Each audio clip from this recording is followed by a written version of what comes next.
Hello, welcome, and thank you for listening to hashtag Houston Healthcast, a podcast powered by Houston Healthcare as part of our hashtag Houston Healthy initiative. My name is Derek, and this is our second episode of hashtag Houston Healthcast today. My guests and I are here to encourage the community of Houston County, Georgia, and wherever you may be listening to lead a more hashtag Houston Healthy lifestyle. We provide healthcare news, updates, tips, and advice.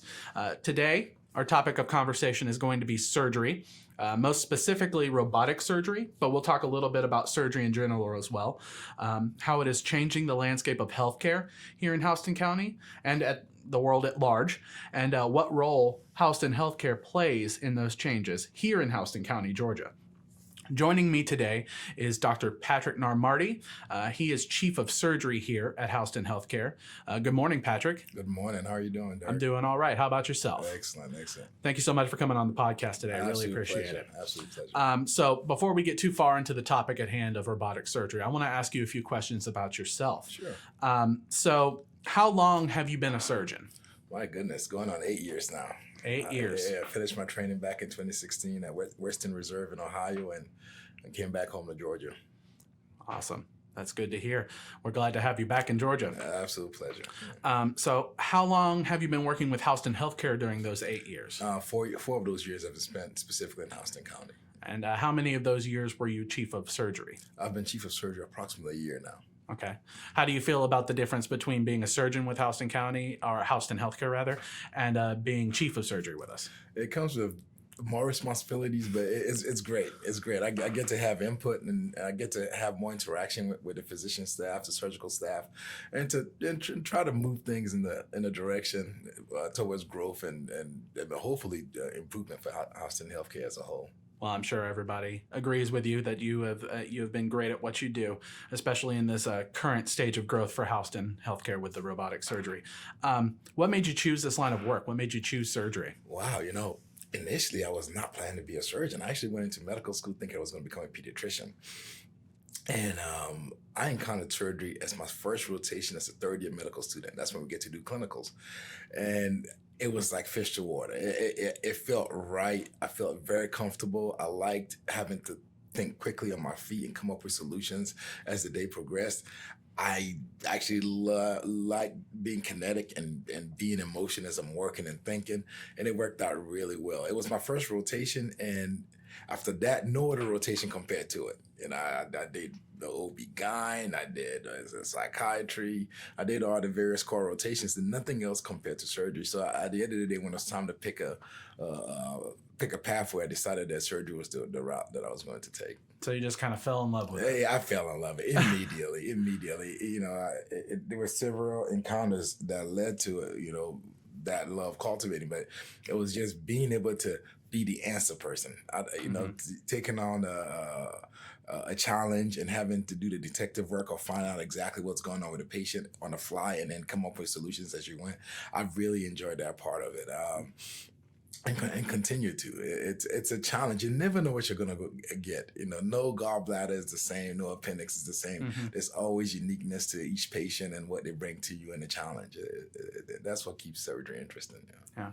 And as you said, a medical doctor and a surgeon are two different things. You fell in love with surgery, and we're glad you did because you've been such a huge asset to Houston Healthcare. So do you want to kind of walk us through a typical day in a full surgery day? You've got surgeries booked out until you're going to pass out later. So, the typical day for me, different surgeons have different routines, but typical days for me starts around 4 a.m. I wake up at 4 a.m. and, I spend some time working out and kind of get myself ready for the day. Spend some time praying, getting my word. And then next thing I do is I look at charts. I look at the charts for the surgeries I'm going to do for that day, the patients that are going to be coming in, reviewed my numbers and make sure I understand exactly what I'm getting myself into. And, if anything, it's like a pregame, like my little pregame routine. Mm-hmm. Like, okay, I'm not ready for what I'm about to do, any surprises and so on. And then from there, I get to the hospital. Usually I'll check in the first few patients that we're going to be doing surgery on. Then I'll go upstairs and make my rounds for the patients that are already in the hospital, make sure that they're tucked away and they have a plan for the day. And then usually we'll start our first cut. Usually the first surgery starts around 7 o'clock in the morning. And then after that, it's just patient by patient, getting through whatever scenario they bring to us and solving it. And rarely does it ever go the way we plan it. I mean, Right. You got that planning session, and it all goes out the window halfway through the day, right? You come in with a plan, and oftentimes, each patient has their own unique challenges, and then sometimes it's not even what happens in the operating room. Sometimes it's what happened before surgery. There's the patient having lab issues or things that need to be addressed, and then there's the intraoperative part, which is going in and doing the surgery itself. And then there's the post-operative part, which is, now the surgery's over, let's make sure the patient is waking up okay and is doing well and can either go home or can we get them to a bed or on the floor and make sure that we finish taking care of the patient. So it's a typical day will be maybe 5 or 6 surgeries, maybe 7, and those are what we call elective surgeries that have been. I saw the patient in the office, and we set up a time, and it's been scheduled. Occasionally, as surgeons, we also have to take what we call call, which is, we cover the emergency room. So anybody that comes in with an emergency, we'll have to address that, and those are the things that are unplanned and. Right. You can schedule it. If somebody shows up and they're sick, we just have to, accommodate them and then fit them into the schedule and get it done. So you could go from a day that is well planned out, well thought out. For example, Monday, I started the day with 6 to 7 surgeries, I believe, and I end up doing 10 or 11 just because of people that came into the ER because I was on call, and you just kind of handle it, and as part of the life, the benefits. I mean, of surgery for a surgeon, the typical surgeon is that we like solving problems, and we like find a problem, get into a solution, and feeling like we did a good job, and that's part of the reward of surgery. It's an instant gratification type thing most of the time. And those unexpected calls, that's when the think on your feet part comes in really valuably. You never know what you're gonna get. You can, it could be something as simple as abscess or something as complex as somebody's made a hole in the intestine somewhere, and you're trying to find that hole and trying to preserve that person's life. And it could shift, very quickly. You could go from having a very calm, well thought out morning to a very high stress situation, to another calm situation, to another high stress situation. And sometimes at the end of the day, you feel like, all the life force has been literally sucked out of you, but it's worthwhile. Of course, we're working with patients, we're working with people. So, you don't ever want a complication to pop up. Never. But when they do you enjoy working on those? Are those challenges that you like to conquer, or are those inconveniences? Yeah, actually, it's part of, you expect that in surgery. It's part of the expectation. You have a tool bag of tools that you have.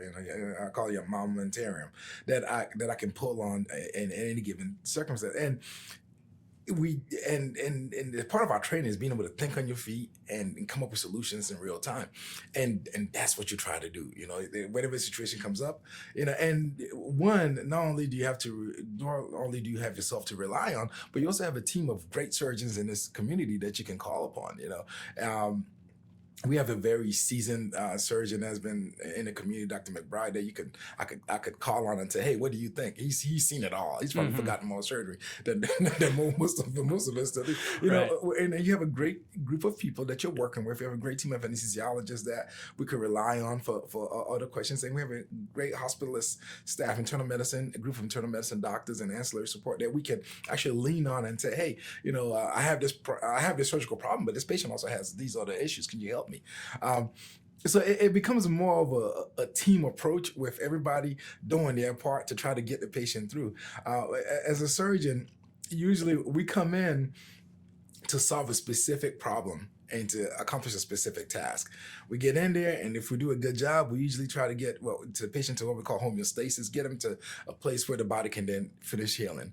And oftentimes it requires thinking on your feet and being able to get in your tool bag and figure out what tools you need to use very quickly and so on. And it can be fun, it can be challenging, and sometimes it can be very stressful. I'm sure. High stakes, definitely. Yeah. Higher stakes than what we do here in the marketing department, I'm sure. So let's talk about the topic at hand. We have a robotic surgery program here at Houston County. Robotic surgery is becoming a larger thing in healthcare in general. From what I understand, we have one of the fastest growing robotic surgery programs in the Southeast.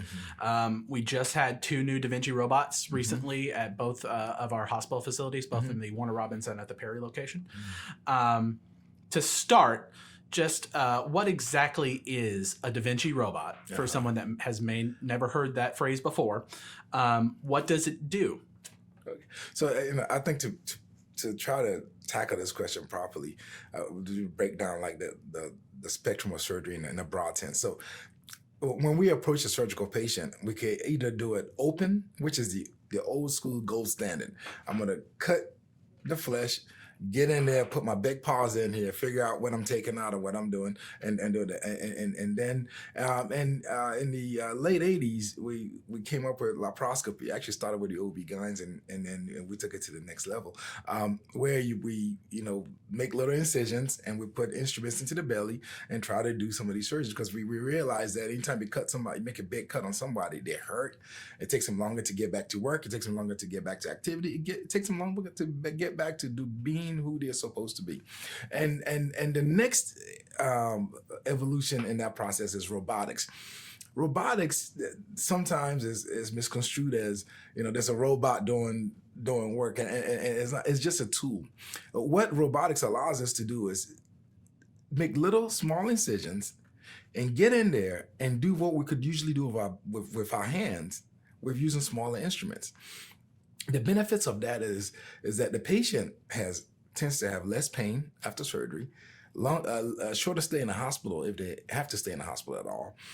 They tend to have less bleeding during surgery. They tend to have get back to activity a lot faster and a lot sooner. So the mom gets to get back to being mom, and also, getting back to work. Dad gets to get back to being dad and getting back to work, and so on. So those are the benefits of robotic surgery as a whole.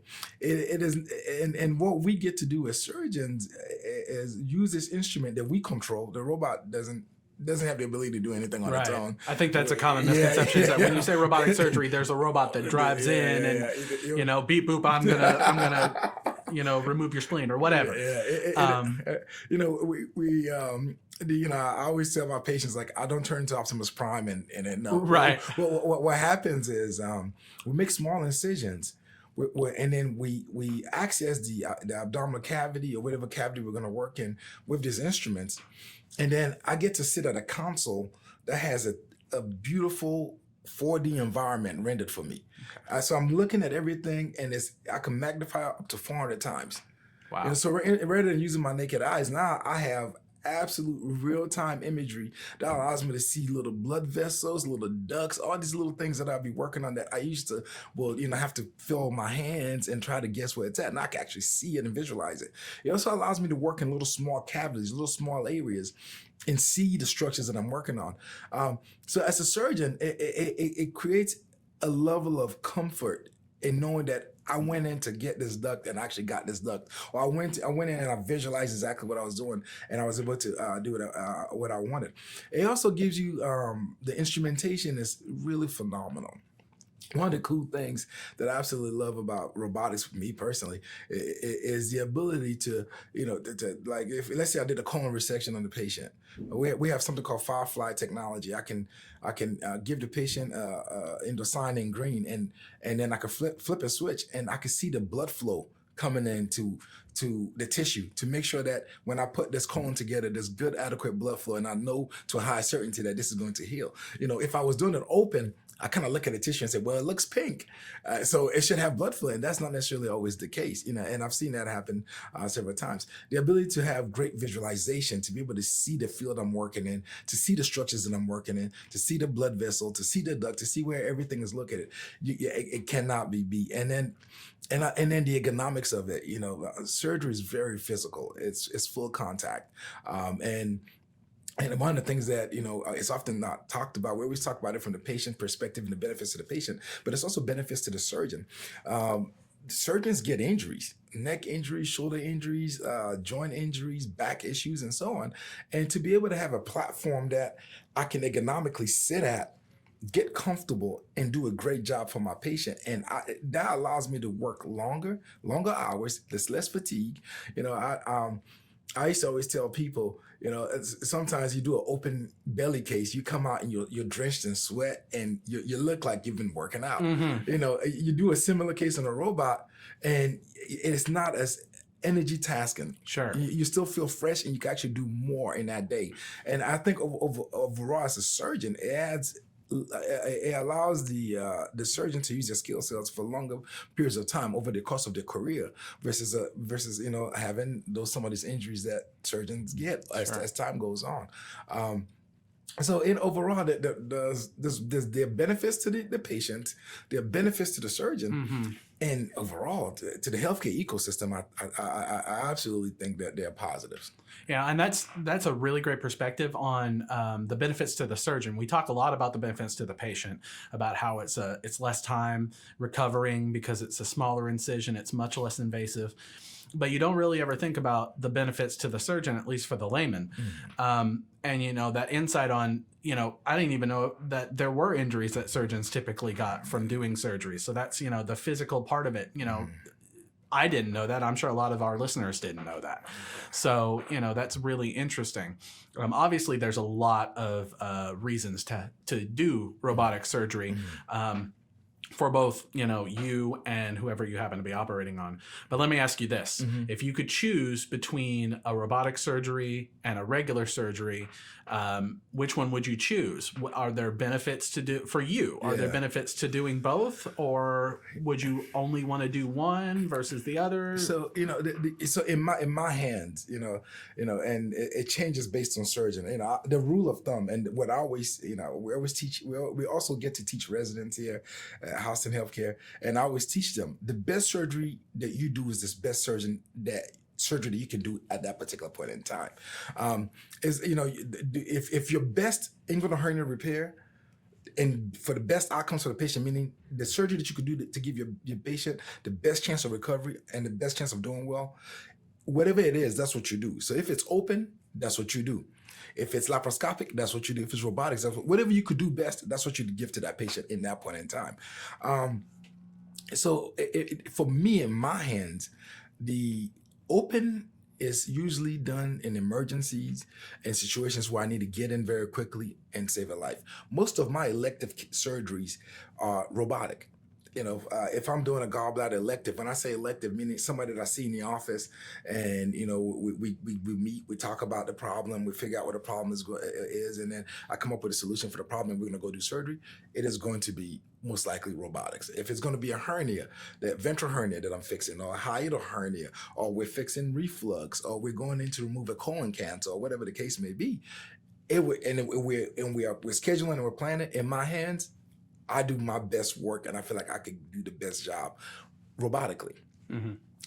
If it's an emergency, if you come into the ER and you are sick and you have a hole in your colon from diverticulitis, I am not docking a robot. I am opening your belly, and I'm getting in here, and I'm trying to save your life. Right.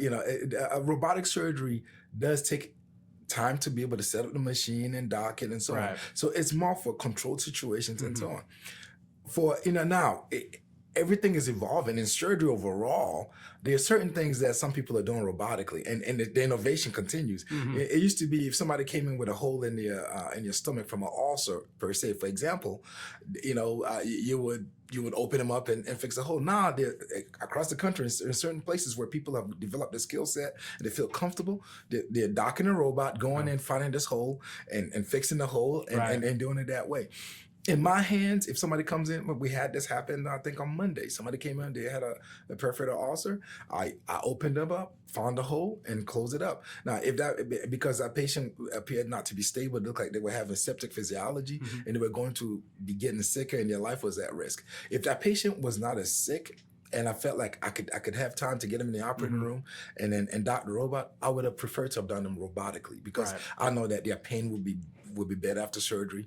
Their return to activity would be a lot sooner, and so on. So it's a case by case basis. But if you come and see me in the office, we're planning surgery, you're getting robotic surgery. That's just in my hands. It's my standard. Right. If you're coming through the ER and you have a gallbladder, you're probably going to get it done robotically because I feel like patients do better. If you're really sick and you're dying and I have to save your life immediately, you're getting opened. Right. If it's an urgent emergent situation and I know I have to get in as fast as possible, preserve your life, you're getting and I still call it, and the way I teach it to my residents, this is still the gold standard. Right. Every surgeon needs to be able to do everything that we're doing robotically, laparoscopically. Every surgeon needs to be able to do it open because open is still the gold standard of how you preserve life. Now, with that said, if you have opportunities that you can improve the patient's outcome and post-operative recovery with using minimally invasive approach, which is the minimally invasive approach is the catch-all phrase to describe laparoscopic or robotic approach, then by all means do that. Right. But so I love robotics. I grew up on it. Believe it or not, when in my training, when we were first introduced to the robot, I wasn't a fan. Right. I was, what is this thing? What? But man, I tell you what, after probably about 20 surgeries on it, and I started seeing the benefits of it. And I remember what really won me over. We were doing a hiatal hernia. Hiatal hernia is when the stomach that moves into the chest. You have a tube that takes food from your mouth to your stomach. It's called the esophagus. That tube goes through a hole in your diaphragm. That's called a hiatus. And in some people, that gets too big and the stomach is able to slide into the chest, causes a lot of problems, reflux, pain, discomfort, inability to properly digest your food and so on. Sometimes causing aspirations and leading to pneumonia and sometimes even worse situations. And, we're doing this big hiatal hernia. And usually, before that, we'll do either open or laparoscopic. And, laparoscopically, you have multiple holes, you have somebody holding the camera, and it was cumbersome to do, And we had the first line of robots, and this is called the SI series of robots. And we so I go in here, we dock this thing, and I'm murmuring like, I can't believe we're gonna be doing it. And we had that surgery done in about 45 minutes, and the patient did great.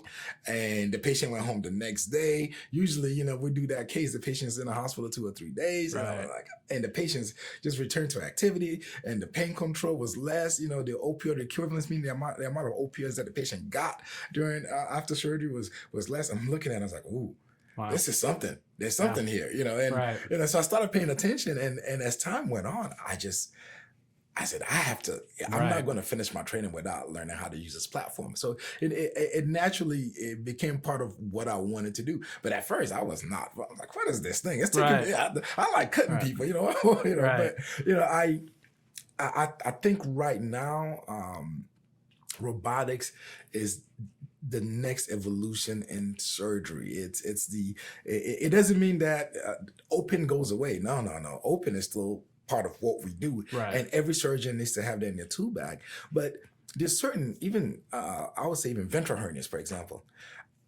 The right now in my hands, the gold standard, meaning the way that I would fix a ventral hernia. Somebody comes to me electively and it's not an emergent situation where there's intestine caught and I need to preserve their life, is I'll do it robotically, because I get to go in there, find a hole find a hernia, close the hole, and then lay a piece of mesh, and I'm able to do that to 3 little tiny small incisions versus making a big incision on the patient's belly. They're just clear benefits in certain cases. Yeah. And let me ask you this. You said that, in emergency surgeries, most times you're going to do open surgery. Do you ever see a point in the future where you would have the dexterity with those machines? The machines would have the dexterity to quickly respond to an emergency situation, and Yeah. you'd be doing everything robotically? You know, I can't say everything, but I would say even now, an emergency gallbladder is probably going to be done robotically. Okay. You know, it's really you kind of looking at the patient and seeing what kind of patient, what is the condition of my patient physiologically. Is my patient, you know, and disease. I'll back it up and say it this way. Disease shows up on a spectrum. You know, every disease does not show up one way. You know, a gallbladder, a bad gallbladder could show up when the patient just showing up in your office having pain, nausea, bloating, and just, or they could come in sick and dying and septic because you know, it's the gallbladder's become necrotic, right? So on the spectrum, if the patient shows up and they come through the ER and they're sick and died, okay, they're gonna get open. You know, Right. I have to. I'm trying to preserve your life.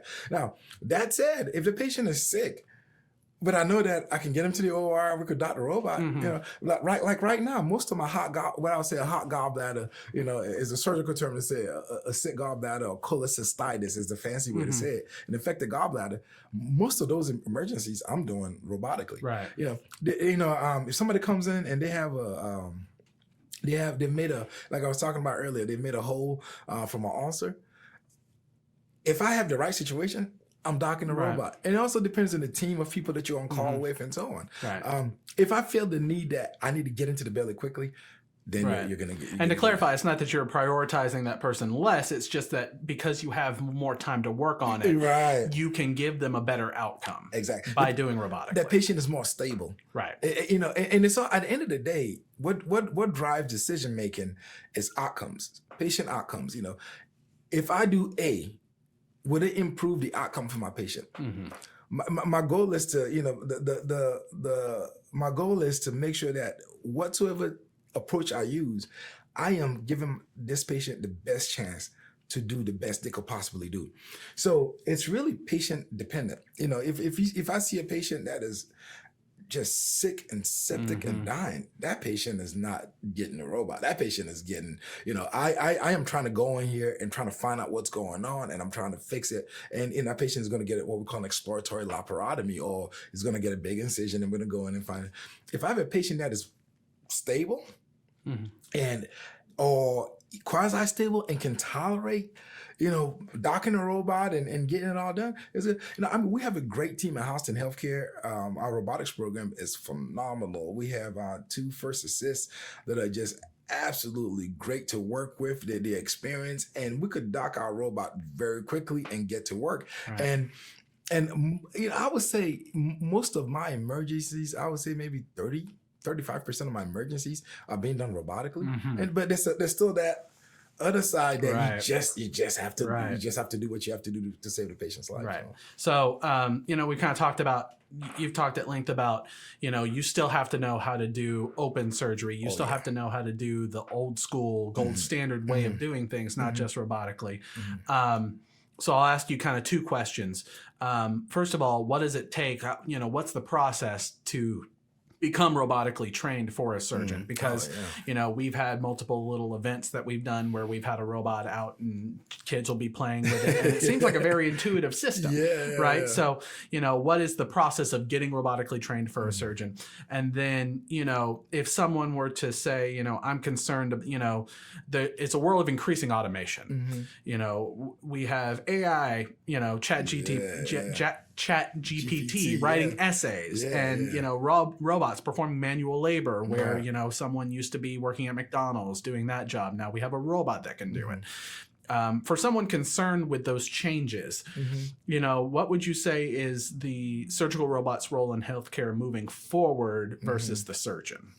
So I think, you know, I would say surgeons are safe. You know, I know everybody's worried about AI taking their job, and so, you know, and I know you can never say never. You really don't. But the human being is so complex. From one human to another human, you know, you're going into I would say probably the most commonly performed surgery in the United States is a gallbladder removal, right? Cholecystectomy. No one gallbladder is the same. You could go in there and the anatomy sets up differently. The blood vessels in a different spot. The cyst duct is. There's a lot of real time decision making that has to be made. Now, could you come up with an AI that can, scan the patient and in real time make those.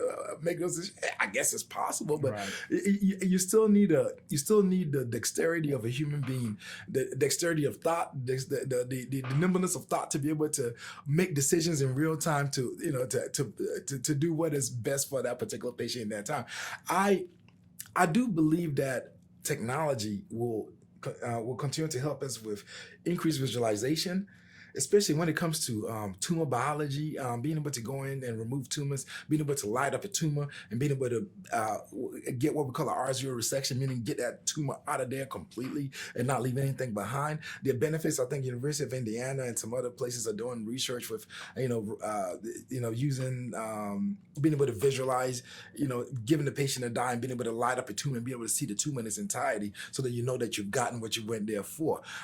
So there are benefits like that, and economically, coming up with a platform that allows surgeons to do their job in a more effective and more efficient manner, where when I get done and I come to you and say, hey, I did this for you, to very high certainty, you knew that was done. So I think I do believe robotics and the technology that comes, and the accoutrement of the technology that comes with robotics is going to help with that. But as there's always going to have to be that human being involved, that is going to be guiding and controlling the instrumentation and using the instrumentation properly. Human beings are very, very complex. It's one thing to, go to the grocery store and pick up a pack of cookies and scan it. It's another thing to take a human being and go in to remove an organ and know to a high certainty that you went in and took out what you were supposed to take out.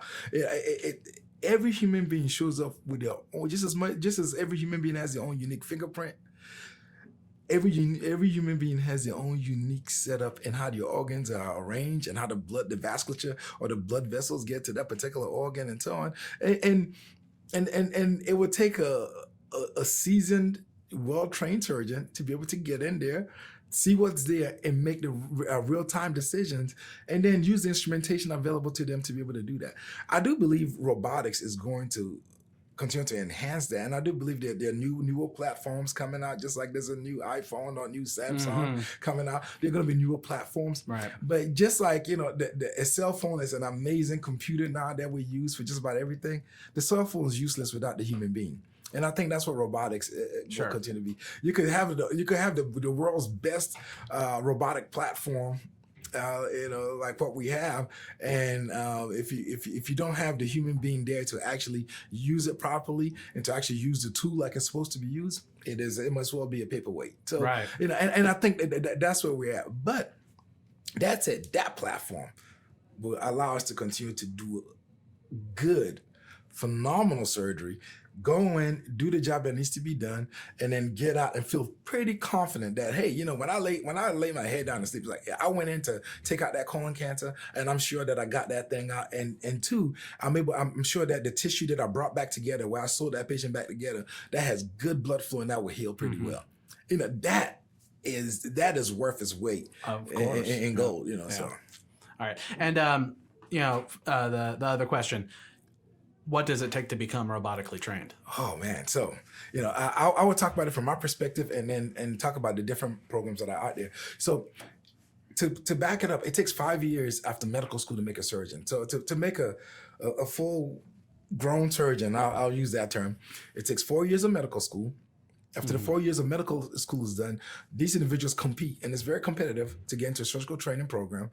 And most people end up spending 5 years, sometimes more, to become a general surgeon. Now, and some people are fortunate in that the programs that they go to train will have robotics as part of the training program. And I was very fortunate. I started training on a robot pretty much since I was a third year resident. So I had 3 years of being able to work and do cases on a robot. So not every program has access to a robot. So now those individuals who do not have that access after the 5 years, there are fellowships that are available. A fellowship is where you go and spend extra time learning a specific skill set that you may not necessarily be comfortable with or you want to get better at. And usually these fellowships are either a year long or 2 years long. So they have robotic fellowships that you can go. So let's say somebody went through the pathway, they did 4 years of medical school, 5 years of surgical training and did not really get access to the robot, then they would then compete for a fellowship and go and do a few more years of training, and then they'll be ready for prime time per se to come Right. out. And then the learning curve continues. It's I call it learning curve. You are always learning. You're always learning and innovating. That's the beautiful thing about surgery. Surgery is not stagnant. Surgery is more like and I always tell the residents, surgery is not a pond. It's a river that is continuously flowing and reshaping the landscape. And as we're using this platform and we're learning more about what we can do with it, we're continuing to innovate and come up with solutions and so on. So the learning curve continues. In the term that we use, that I like to use, is becoming facile, becoming absolutely comfortable with this particular platform to the point where you can then begin to be a thought leader. How do I? So now I can actually get a gallbladder out with a robot. Okay, how do I do it more effectively? How do I use Firefly technology to my advantage? How do I use the various tools that come with the robot? But so the learning continues. Even for me, I'm continuing to innovate. How I do my colons. When I first started from the first colon that I did when I started doing robotics, back maybe as an attendant maybe 7 years ago, to the colon, the way I do my colon now is very different. Because I have evolved my technique. I have made it more efficient. I've found ways to actually decrease the time the patient's on the table. I found ways to bring the colon together. I found ways to confirm that I have good blood flow, and just coming up with a process stream. But overall, if the short the short-winded answer is 4 + 5 + fellowship if you don't have 5 years, or if you don't have your robotics as part of your training. Or let's say you get done, Intuitive actually has a pathway for you to go through the proctoring and the training, and then the number of cases that you have to do to become robot certified. Okay. And this is a certification that you have to get to be able to work on a robot. Okay. That's awesome. Well, that was a great amount of information, and I want to thank you for being on the podcast today. Had a great time. Super fun conversation. Yeah, this was fun. I love talking surgery. So you got me going, man. You got me excited. That's great. And I want to thank everybody else for listening in to the #Houston Healthcast.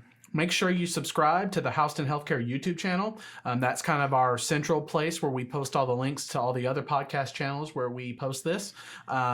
So you can find us on your other podcast channel of choice.